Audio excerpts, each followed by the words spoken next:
But everywhere I've gone since high school has started for me, it's always been Jalen Brunson's good, but like it's always that but.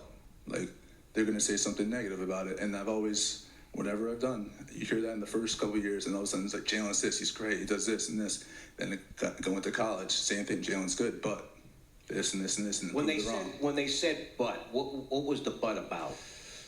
It was too slow, not athletic enough, too small, all those things that don't measure heart, and that's what I have. Yeah, and heart you have in spades, JB. Folks, welcome to Cleats by Dre, episode 5. That was Jalen Brunson's introductory press conference, hosted by Bill Pito of MSG, when he signed with the Knicks 2 years ago. And a shout out to the New York Basketball X handle for resurfacing that clip for me recently. It was quite a throwback. Folks, we're going to do some Knicks today. More specifically, we're going to talk about who I think, Jalen Brunson that is, just last week cemented himself as the current prince of New York sports. Yes, your favorite short, unathletic, slow, top 5 MVP finisher, Big Body Brunson, as the ESPN analyst Kendrick Perkins calls him. So what we're going to do is we'll review, 1, what just happened, 2, why he's a current prince of New York sports in one man's opinion, 3, I'll close with a fun exercise in review, and I'll go through my 30-plus years of fandom to review previous princes of New York sports. All right, what just happened? So Jalen last week signed a type of team-friendly contract extension that fans dream about, right? All we want as fans is our players to care about winning as much as we do. And even if that means taking a little less money, they make a lot of money already. This is a big deal. Fred Katz, who's the Knicks beat writer for The Athletic, he had a good article on it, and quotes from his article, right? No one else in league history has recommitted themselves to a franchise in this fashion. No player has ever left this much money on the table, especially not one in the early part of his prime. So basically, Brunson signed a $156 million over 4 years extension. A lot of money. But he passed up $113 million additional guaranteed he could have received next year. He could have signed a $269 million 5-year deal. Now, why is this a big deal? We're going to get into a little bit of salary cap nerddom, but not really too much. Look, there's a salary cap in pro basketball. Teams can go over it, so it's a soft cap. But when you go over it by a lot, you become more and more limited in what you can do. You eventually lose what's called a mid-level exception, which means you can't sign a key veteran player to a 1-year contract. It gets really hard to make trades at a certain point. So this is just going to make it easier for the team, right, to re-sign some new acquisitions when their contracts are up. You know, like Mikal Bridges, who they just got from the Nets, maybe Julius Randle when his contract's up. It's the ultimate team player move. Just gave the Knicks a ton of roster flexibility as they're in a key championship window right now. Wow. I just said that. The Knicks are in a championship window. When has this happened? We have to embrace this, and Jalen's making this easy for us. So why did he sign? Well, I mean, by all indications, he likes playing in New York. You know, grew up watching the Knicks with his dad on the team. He likes playing for the head coach, Tom Thibodeau. He's got his college buddies. The Nova Knicks are there. He's playing for a title. You know, I have to acknowledge, right, there's some benefits here for him also, right? There's value in $1 today versus more dollars tomorrow, right? There's a little bit of risk if he holds out for a longer extension. He also is going to be faster to get into an even bigger next extension, reportedly $417 million over 5 years in 2028. Yikes. Knicks fans, by the way, we should be ecstatic if he gets that. That means some good things have happened by then, right? He's done well enough to deserve that. But look, folks, you know, Jalen Brunson just did something that few have done before in the NBA. And really, the examples that come to mind are Tom Brady in football, Patrick Mahomes in football, right? Quarterbacks that could have signed for more, and they took less. They wanted to win. And those guys have won. Good news. Okay, on to the next part. So he's the prince of New York sports in my mind. And here's the criteria I'll use for this. And for those that followed ESPN in the early 2000s, you might think this is similar to the Who's Now competition, right? And they ran this in the summer. Hey, it's the summer now. And they rated all the current athletes according to on-field success and off-field buzz is the words they used. So my criteria is similar, right? One is an athlete in New York critical for their current team's success in pursuit of a championship, especially in the postseason, right? That's when it counts. That kind of feeling that he's here, we win. That kind of feel. The second part is a fan favorite part, a bit of that Q rating, and whether it's a golden boy image or the Bachelor Playboy, an athletic marvel, a team leader, a captain, the hustle, like something that fans can really, tap into. And some examples from my criteria, right, of guys that don't meet both. So you think of one, guys that have had the success but don't really have that Q rating. Think of like Carlos Beltran in his Mets years, great performer, but didn't really have that off-field pizzazz, didn't really have something that really made fans go crazy for him. Think of Curtis Martin with the Jets. What a great run he had from 98 to 05. Solid, dependable player, right? Critical for the success. Not much buzz off the field, to use the now terms. The opposite, right? Those are the fan favorites that don't really have the team success. Or are not as critical to the team success. Think of the role players like Starks and Oakley from the 90s Knicks. Think of Bartolo Colon on the Mets in the middle of the last decade. Think of Odell Beckham Jr. and the Giants. Think of, incredible player, but did we ever really think he was helping our team win? So in Jalen's case, right, the team success, let's use simple stats, right? 12th in MVP voting in his first year. 5th in MVP voting in the last year. He averaged 29 points and 7 assists on good percentages over 77 games played this year on a team beset by injuries as they were. And that rose to 32 points and 8 assists in the playoffs. He rose. He had that run of like 4 or 5 straight 40-point playoff games. Easy scorer. Advanced metrics wise, he had the highest win share, 11.2, and win share is one of those stats I don't fully understand. I think it's like wins above replacement from baseball.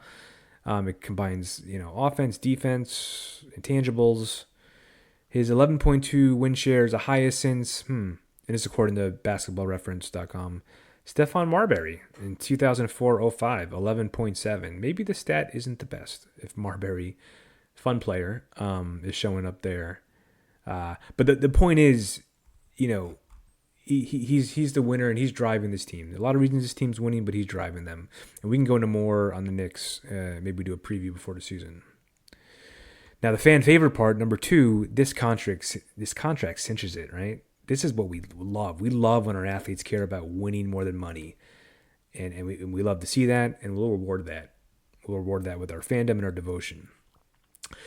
So, fun side project.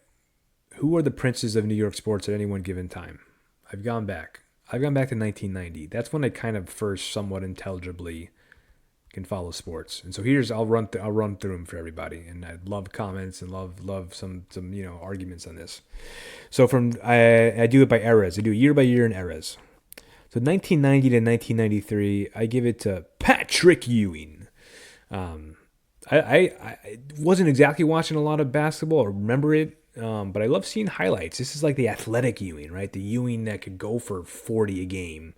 Had some great playoff wins and, huge level of success when not a lot of the other teams were really doing that great.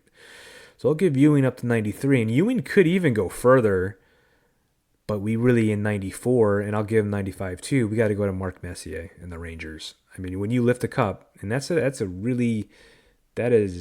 a flashbulb memory, even for a non-hockey fan, of Messier holding that cup, right?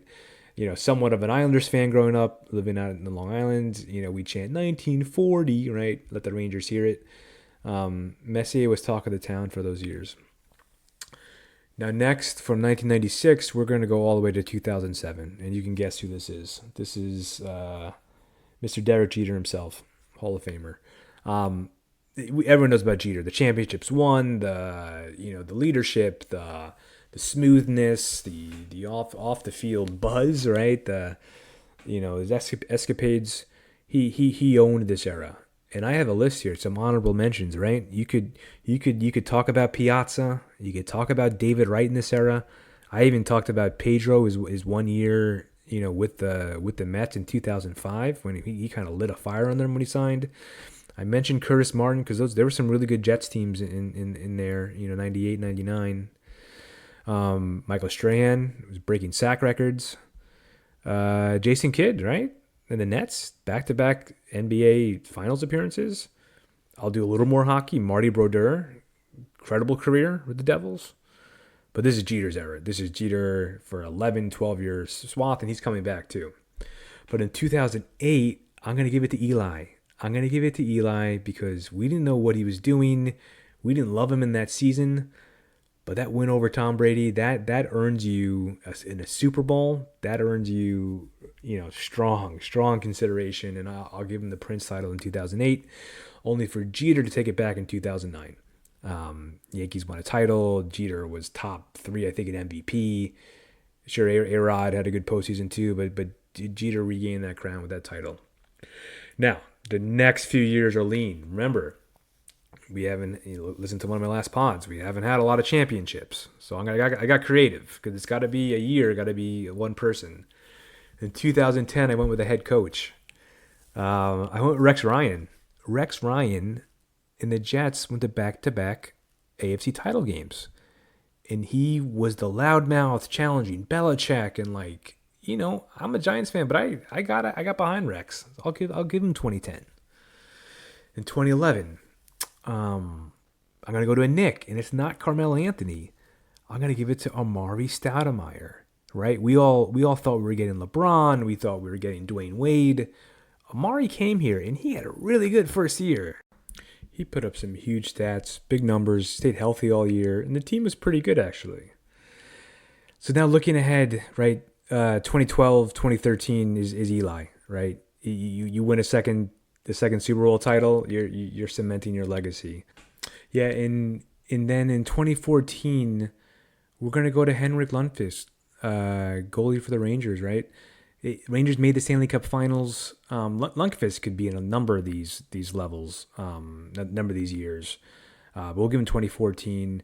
Carmelo Anthony starts getting an honorable mention here, right? Putting up some big years for the Knicks. But then in 2015 and 2016, I'm going to the Mets. I'm going to the pitchers. Matt Harvey, the Dark Knight in 2015, comes back from injury, missing all 2014. He pitches really well, pitches in the clutch. He has the persona, the bloody nose at one point. Incredible playoff performances. And in 2016, I'll give it to Syndergaard, who actually stepped up and really, really, brought it that year and pitched well. And then we hit a longer era. 2017 to 2023 is one player. It's Aaron Judge. He comes on hitting bombs, and an athletic marvel, right? It's just incredible to watch the guy hit home runs. In this time period, he breaks the Roger Maris's single season record. The team has good amount of playoff success. Didn't make a World Series, but they were always in the mix. It's him. I thought of Jacob deGrom, who had incredible seasons, won Cy Youngs, but the Mets just didn't go far enough. So give the Judge and really, Brunson in 2024 takes the mantle from Judge. And as we look at Brunson, right? We look around who else. There's not a lot, right? Nets are rebuilding. No one really stands out from the hockey teams, not the Giants. On the Jets, you got Aaron Rodgers. Maybe he can be something. A lot of baggage and questions still. If the Jets make a run, maybe Sauce Gardner, really, really talented top player in the league, the cornerback. He has a great, genuine personality too. And I think he could be a golden boy kind of image. The Mets, I think Francisco Lindor is close. Pete Alonso too, if he re-signs, but there's got to be a playoff run though somewhere. So it's Brunson 1 and Judge 2, and Judge is having an incredible year. Yeah, let's get 2 titles, right? Let's get the Yankees title too. But it's Brunson City right now, guys. Let's enjoy this ride. Let's treat him well. Make him feel at home. He really shouldn't pay for another meal. This guy's got heart, and let's enjoy it. All right, folks, that's the episode. Hope you enjoyed it. Please share, rate, review. I'll talk to you next time.